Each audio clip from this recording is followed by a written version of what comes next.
Hallo liebe Hygieneinspektoren, heute möchte ich Ihnen zeigen, wie Sie den Lufttrichteradapter an Ihrem MAS 100 NT 6022 oder Ihrem MAS 100 Eco befestigen können.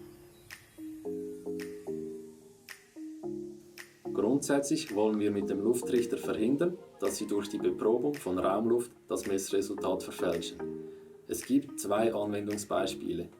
Mit unserem Lufttrichter können Sie bei Luftauslässen mit hoher Geschwindigkeit die Zuluft sofort beproben, bevor diese sich mit der Raumluft mischen kann.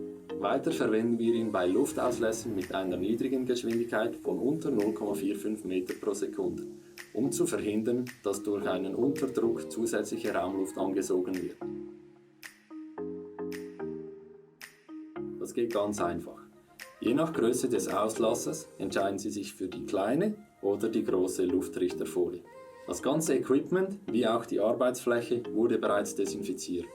Wie genau das geht, sehen Sie in unserem vorherigen Tutorial. Jetzt nehmen wir den Lufttrichteradapter und setzen ihn auf unseren Luftkeimsammler, den MAS 100 NT 6022 auf. Das Befestigen der Lufttrichterfolie geht ganz einfach. Sie nehmen dazu die Folie in beide Hände, legen sie hier um den Adapter und stellen sicher, dass alle Magnete schön zusammenhaften. Nun sind wir bereit für unsere Hygieneinspektion. Dazu benötigen wir das Stativ. Mit Hilfe des Quick Change Adapters kann unser MAS 100 NT 6022 ganz einfach aufgesetzt werden. Aus Sicherheitsgründen empfehlen wir bei der Verwendung des Stativs einen Helm zu benutzen.